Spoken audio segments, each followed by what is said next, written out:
Relax. It's ASMR. Hello everyone. For today's video, I thought we would explore one of the gifts that I got for Christmas. This is the Rock and Gem Dig. It is a learning tool that will help hopefully spark the imagination of young learners and old learners and any type of learners into geology and maybe even archaeology or something like that. So, we've done something similar to this before, but probably not on this scale. I've had some smaller things that I used to break apart and find hidden things. I did just notice that this says gemstones and minerals enlarged to show details.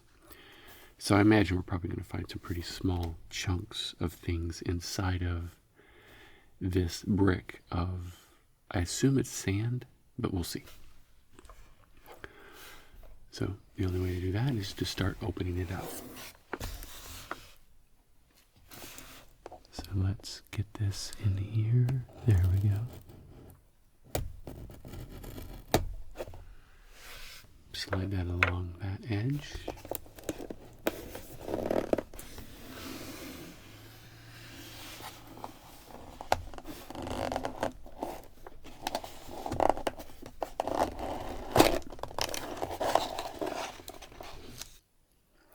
Well, the first thing I see here is, it looks like it's a poster of some sort.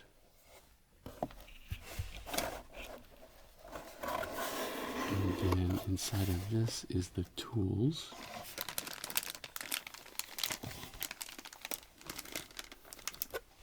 We'll put that over there. And let's see what else we have in here.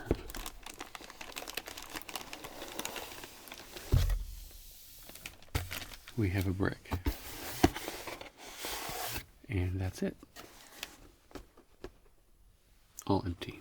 Okay. So right away I can see that this is pretty much about the same size as the other discovery tools that I have used and shown on this channel before. So I think this is just going to be a variation on that.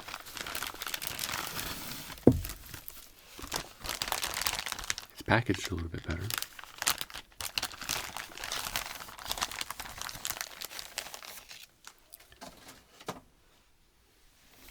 And it comes with a poster and some instructions. Looks like some sort of warranty. And then some advertisements for the Smithsonian. And then this is a poster of a gemstone.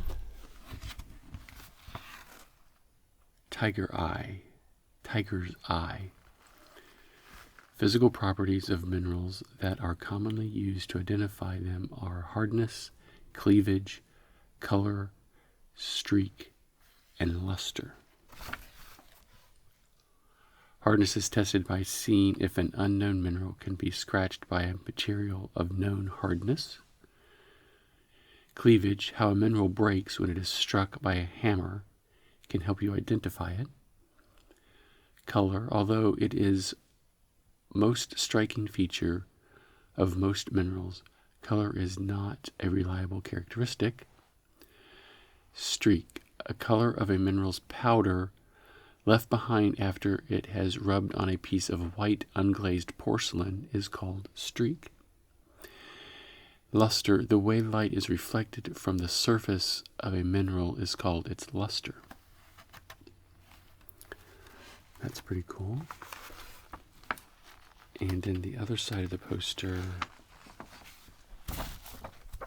is instructions on how to use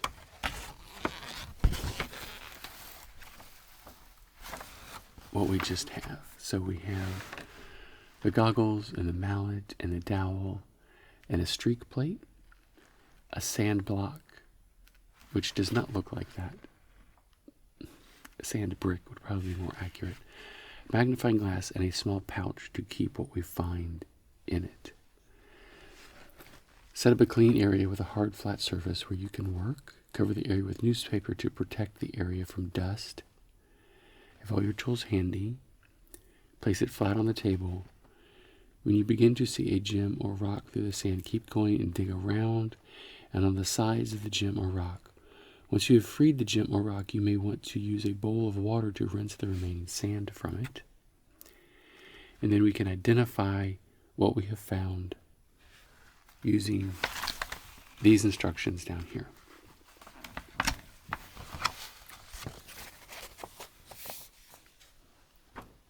Okay. So here we have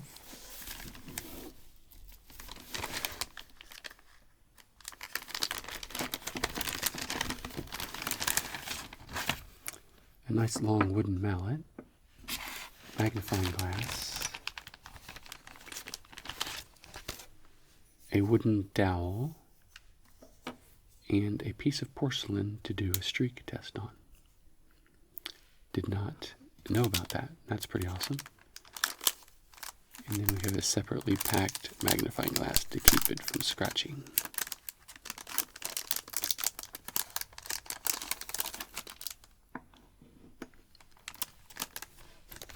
So it definitely looks like this is created as a learning tool to help people understand more about identifying rocks and minerals and gems.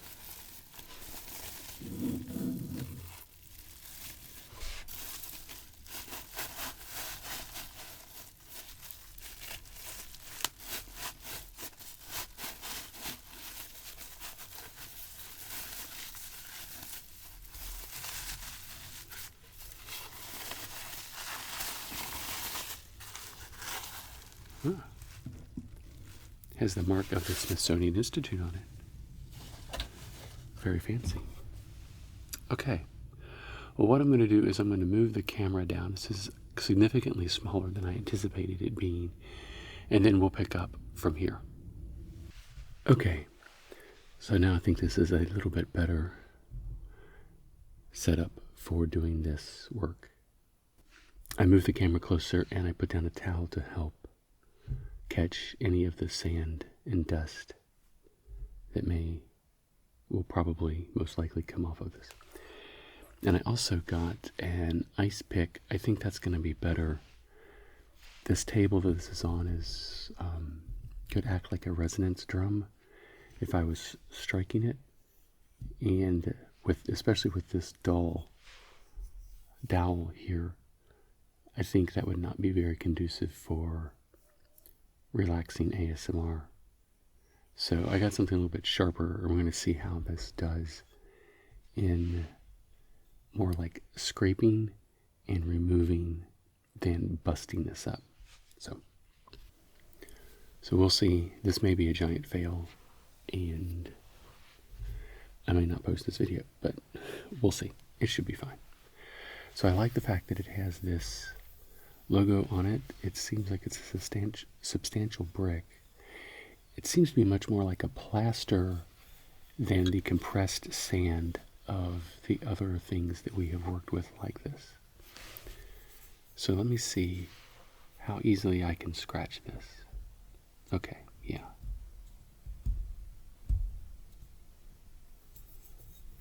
This is going to work really well. I can almost use this like an etching tool.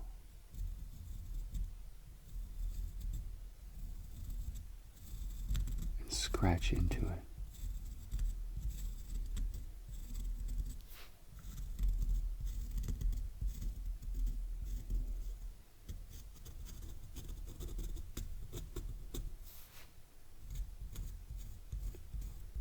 It actually feels pretty good to do this. It feels very satisfying.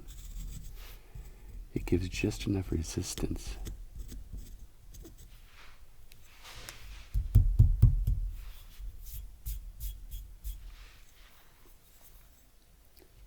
like drawing shapes and patterns into it. So let's see.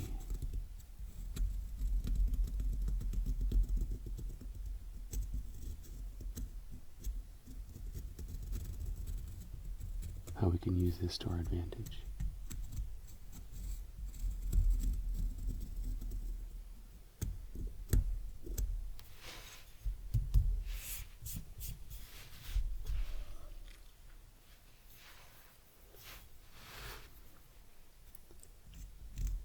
So let's start here at this corner.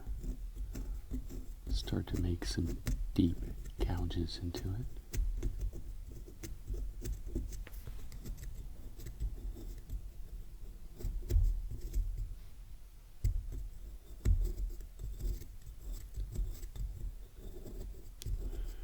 Making a trench kind of down into this corner.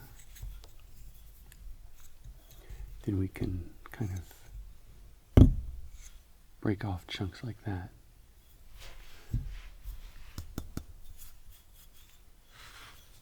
I like doing that. I think that's a little bit more efficient than banging away at it with a hammer.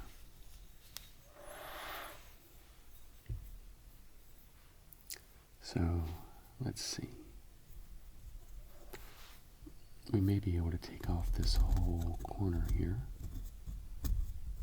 or this whole side of a corner.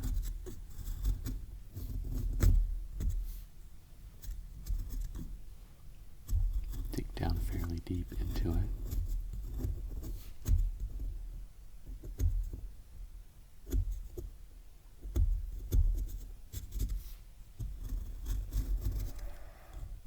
Very carefully.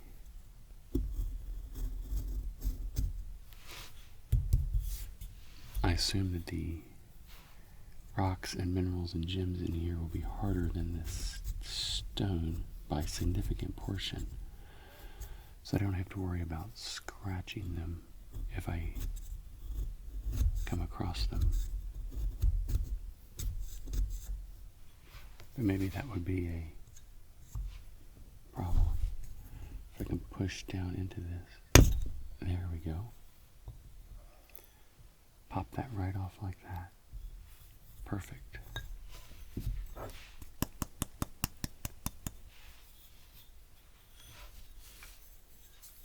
does have kind of an Egyptian sand desert color look to it.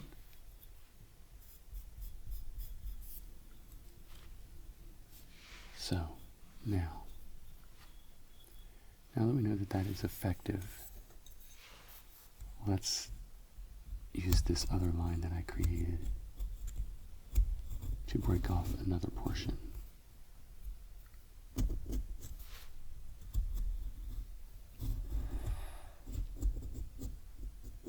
I wonder if they put a set number, like the same amount of stones in each one.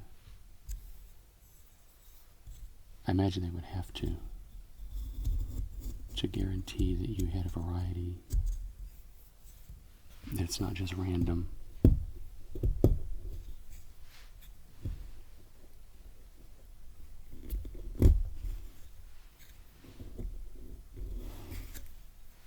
So that one kid might get all the same stone or something.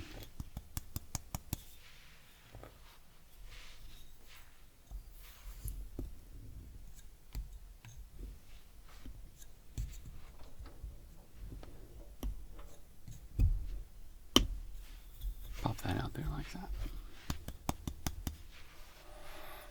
Yeah, I like the texture of this better than the sand that we used on the other ones. I like that I can pop off little sections of it. Kind of work my way down through it. Take off this little section here.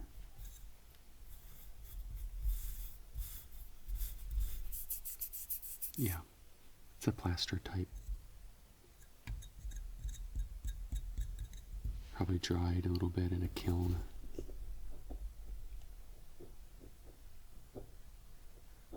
Good going to work our way down through it like this.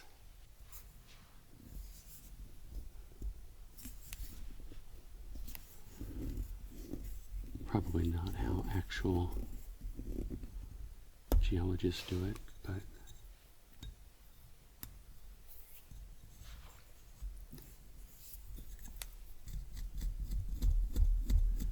I imagine they would be much more cautious. Especially if it was like archaeology where you're looking for artifacts and bones. You have to be very careful. Flake it off just a little bit at a time.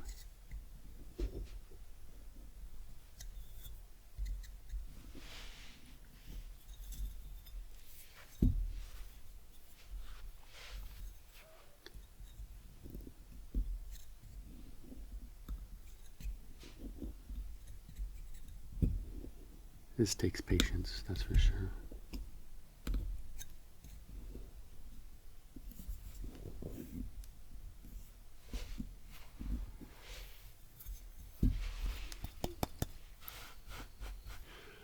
One of my sons was interested in archaeology and the amount of meticulous care that it took to work with the earth and the ground as you went through it in layers. Requires a level of concentration and tenacity that I do not possess. I would be much too impatient to get to the thing I was looking for.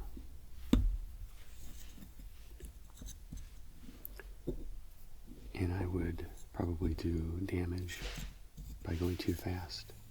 Because they were using shuffles to begin with, and then hand trowels, and then small little like toothbrushes and other implements to just barely move a little bit of dirt, creating a very precise square grid in the ground that they could measure and understand where things came from when they found them. And they were finding shards of pottery and all different kinds of things. It's pretty neat.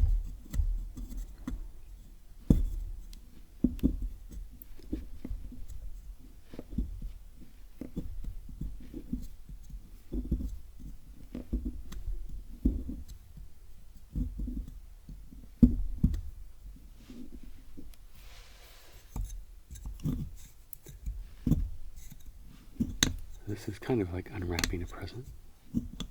You don't know what you're going to get exactly.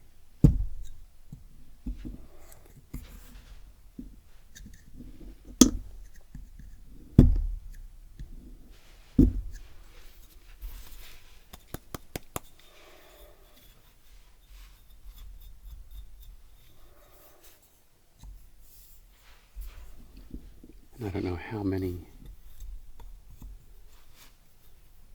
gems and minerals and rocks are actually in here to find. I would think it would be at least a fair number.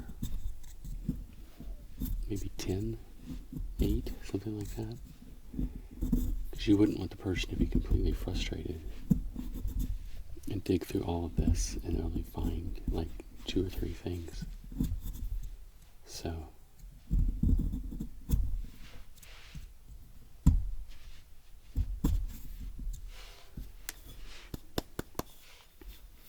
I'm going to try to break off this end here. Slowly work my way down through.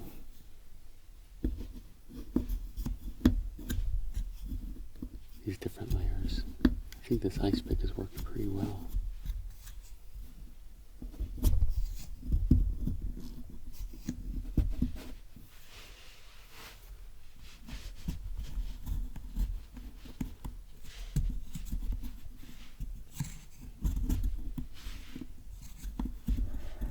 Just keep working away at it. A little bit at a time.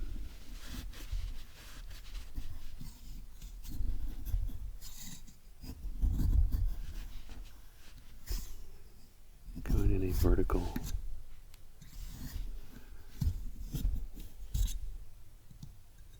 a horizontal direction through the middle of it.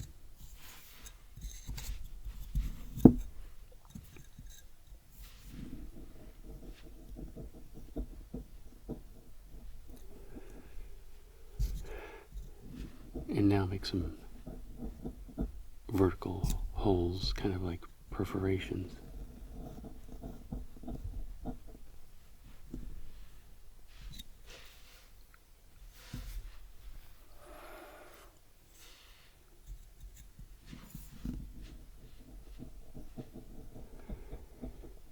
So tricky. You don't want to apply too much pressure because then it will just shatter.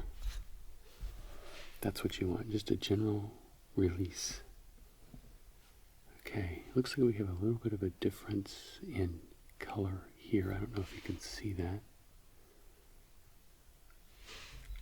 It came from this section here. But I don't know that that's an actual gem or not. We'll have to see. But we're making good progress.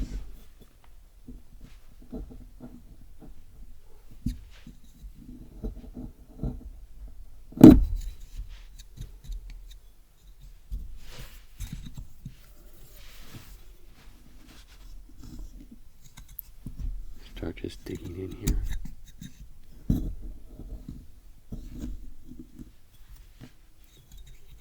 Pulling back the shards. Try not to get in the camera's way too much. I want you to be able to see what I'm doing. There we go.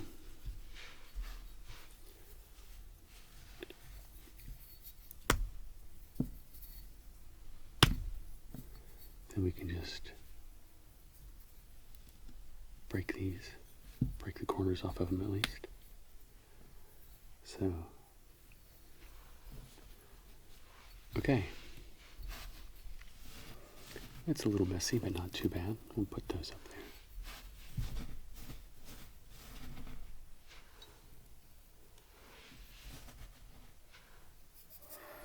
So we have the big chunks, the medium chunks, and the small powder.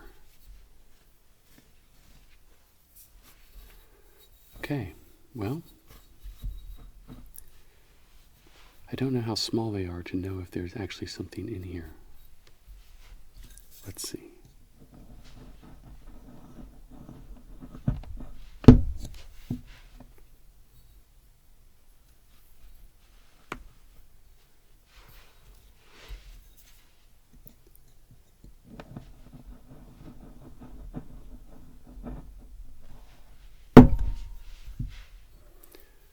Okay.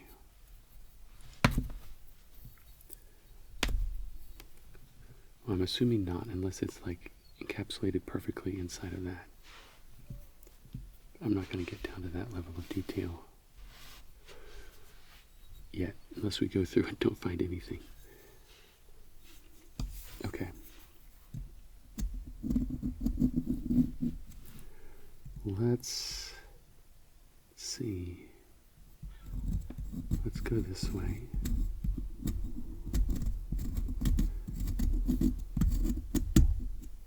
Just work our way down, create another section here.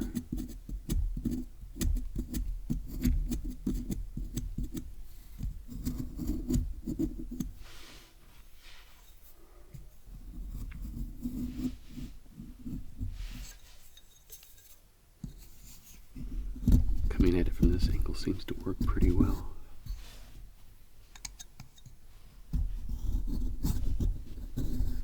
Allows you to create some deep furrows in the plaster.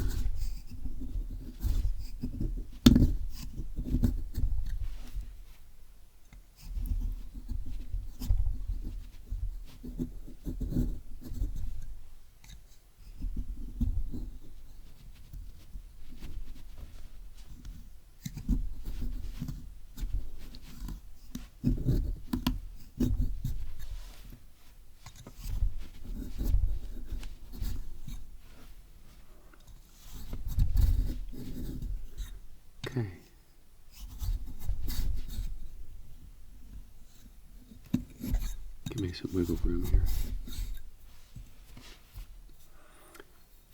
Now let's start on the other side. We can create something on this surface to match what we just made on the other one.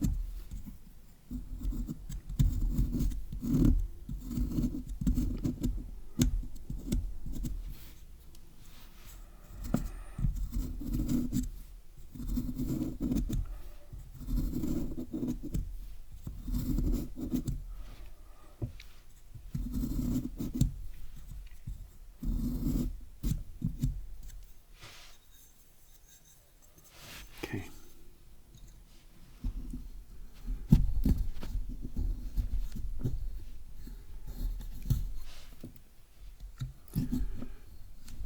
Widen it out a little bit here.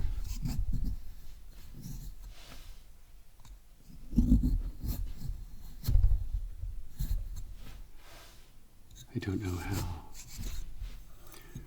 relaxing this is. This is kind of like soap cutting, but a little bit more force is required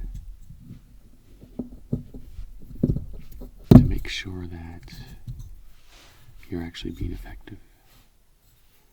Okay, so now I have this trench here and this trench here. I need to kind of connect them together, don't I?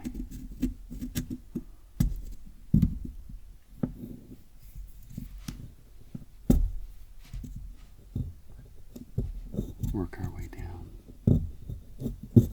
the side here.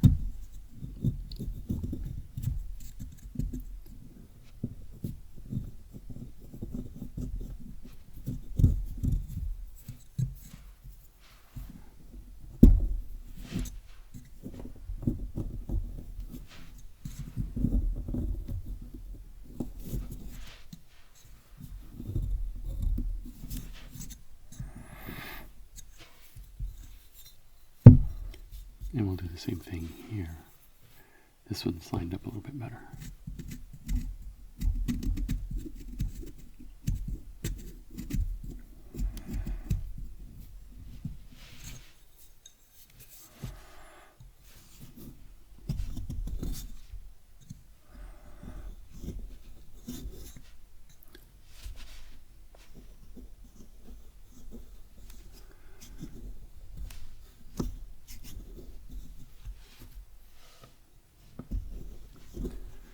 So I assume in real archaeology, the strata of the rock that you were working with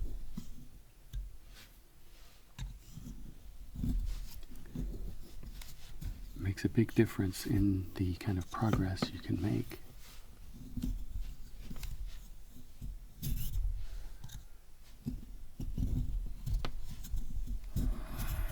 And so digging for rocks and gems would be different than digging for like artifacts.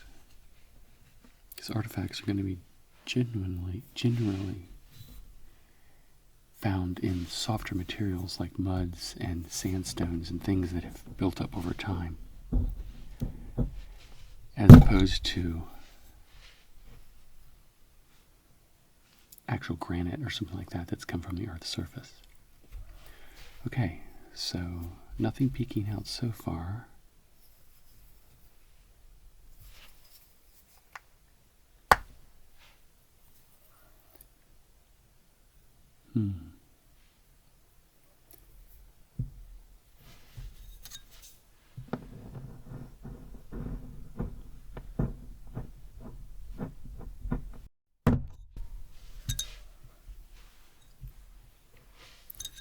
Divide this up a little bit more.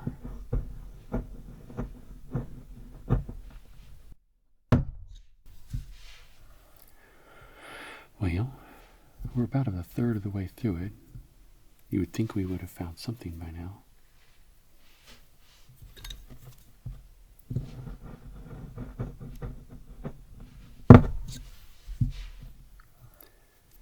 Unless I'm just having to hit these just at the right spot where I'm dividing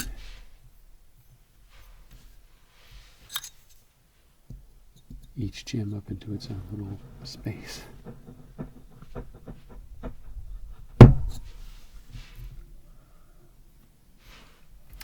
Maybe this is to teach that sometimes you come up with bupkis.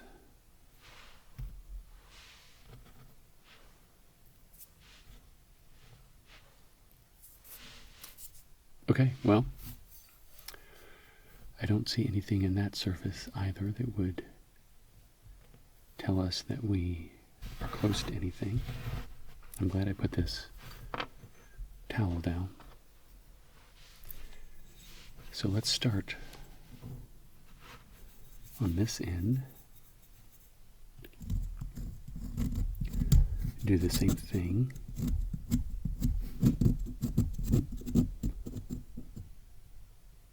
Slowly work our way through. Seem to have a soft spot there. It's kind of a more white powder. It's very loose.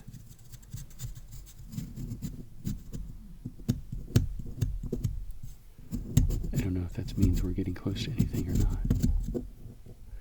It'd be funny if they were like all grouped on this end.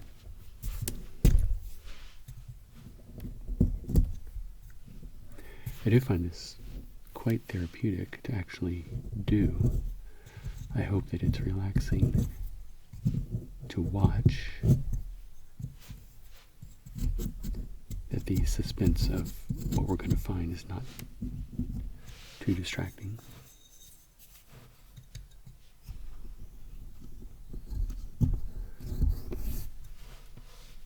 Work our way along here.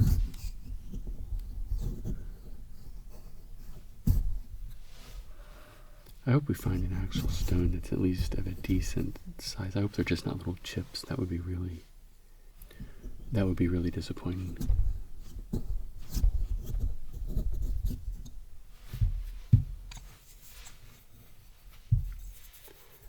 Okay, come down this direction.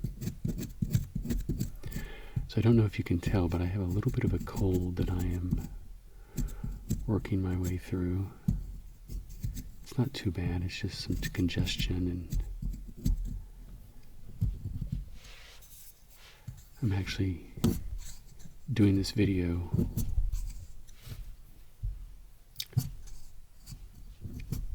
in a time when my nose is not running.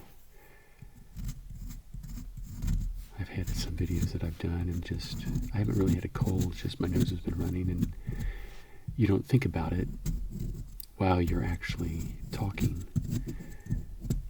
Then I'll play the video back and I'll be like, oh my goodness, I can't put all those noises and sniffling stuff on the video, so I try to cut them out.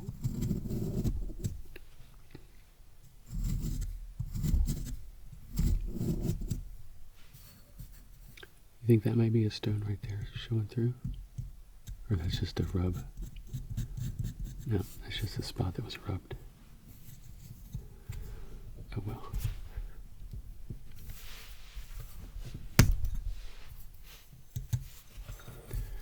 Okay, now let's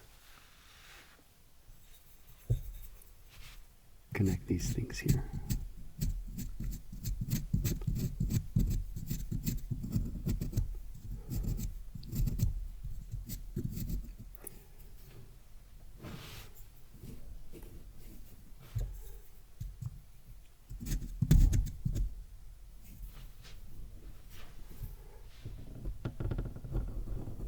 There we go. Connect those two areas together.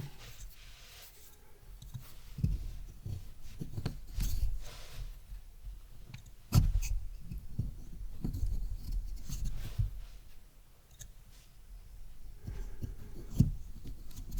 think geology is one of those, and even archaeology is one of those scientific professions that is definitely driven by the passion of pure scientific knowledge and discovery. It is certainly not one that is driven by a desire to make money, because a lot of what is being explored is unknown. You may be digging in a patch of dirt that you have a certain amount of certainty is going to tell you something, but then you may also be digging in a patch of dirt that has not much at all. And I was fascinated to learn that many times an archaeologist will devote his entire career to one specific area. And a lot of the way they view their work is that they are making explorations into areas and helping people that will be coming behind them and doing similar explorations, so that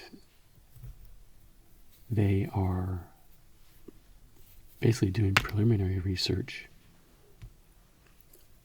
and recording their findings in a way that are easily read and followed, so that someone doesn't have to recreate their work and can do further digging on that site in an intelligent manner.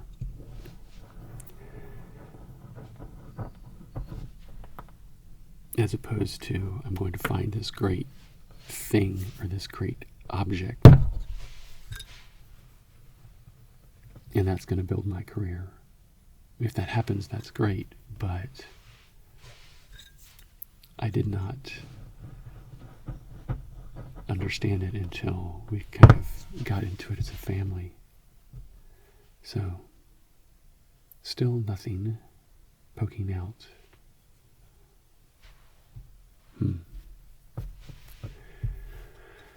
So, I would not be a good archaeologist at all.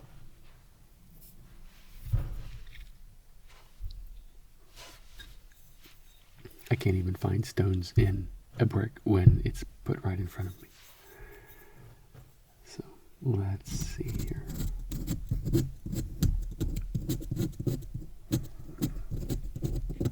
What that's telling me is these pieces of rock are pretty darn small, which I'm kind of disappointed in. Not that I want them to be huge, but I want them to be more than just little chips of rock.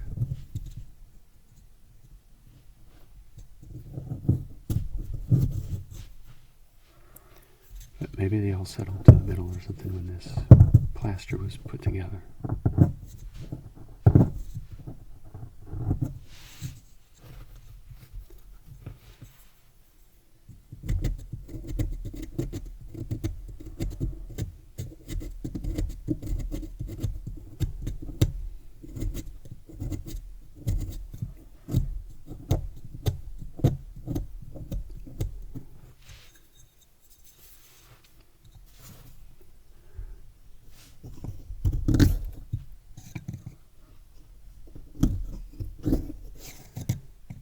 Because to do this correctly, in an actual scientific way, requires great meticulous thinking and action and record keeping.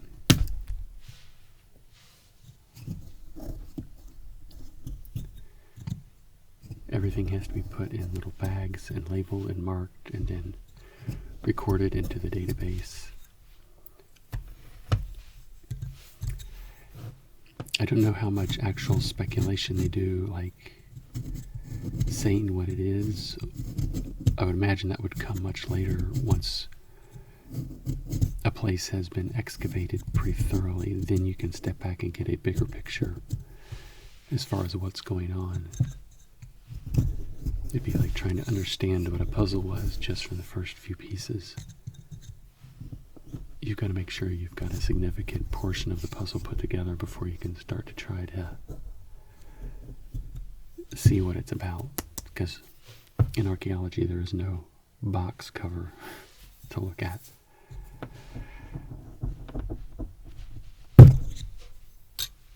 Ah, okay. We have 3 right here together. So there is a little bit of clumping. And they're not too small. That's nice. See if we can work our way around this.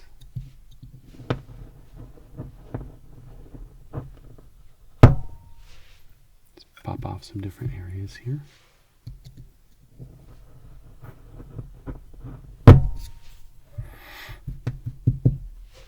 Okay, we'll put that to the side. And then we have 2 peeking out here.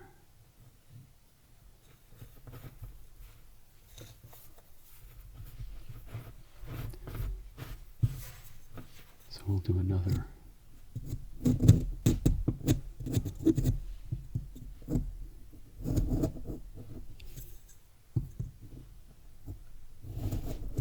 Scoring here. Working my way through it.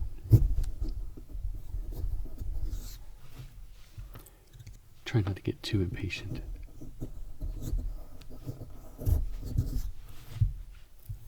Slowly.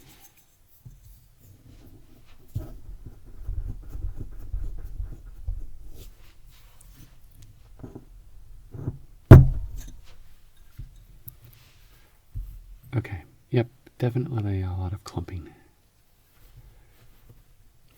You can see it's kind of breaking along those lines of where the stone is.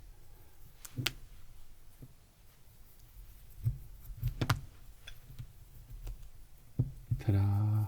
There's our first one released from the strata. It's kind of a yellow, shiny stone. I'm assuming these have been like tumbled in a polisher. So it's not necessarily 100% accurate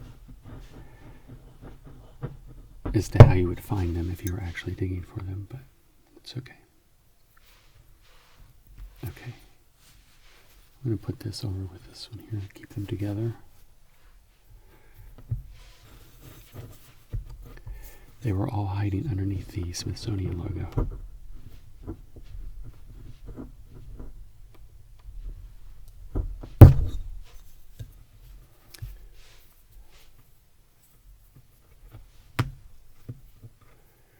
There's another one, kind of a purplish gray stone. Yeah, these have all been tumbled, smoothed out. It's kind of a more yellowish orange brown stone.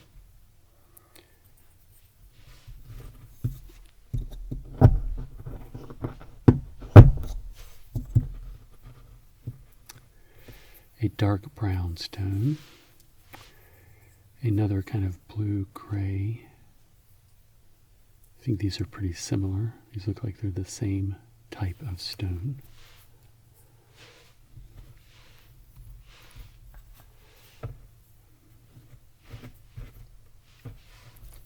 So let's come through and see if we can split these two.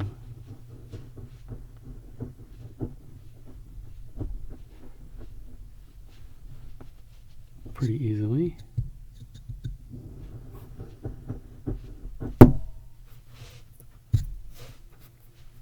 Just taking off some big sections here.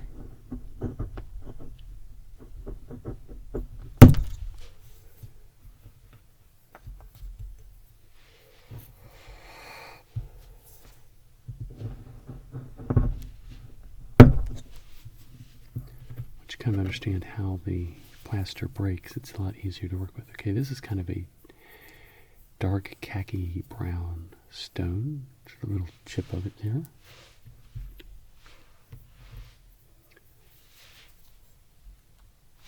I don't think I can break that one.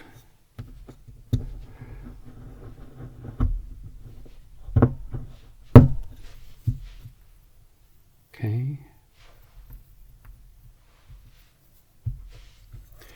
The last little bit here, let's go this way.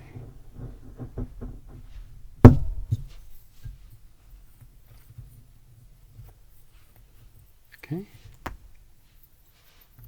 We have a little... Now this one's a little rougher. This hasn't been polished that much. It's a kind of caramel colored stone.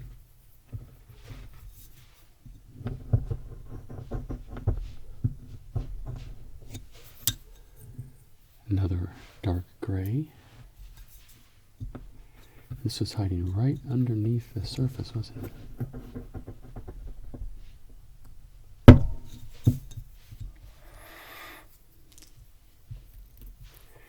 That is a white stone.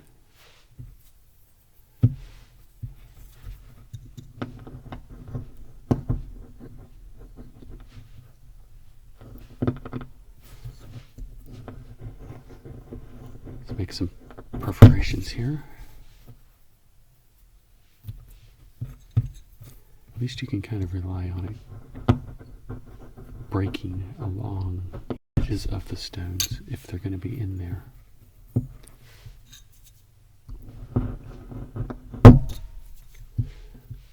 Okay.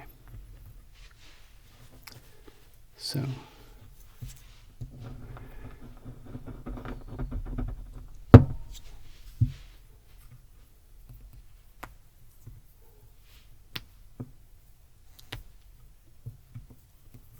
there we go.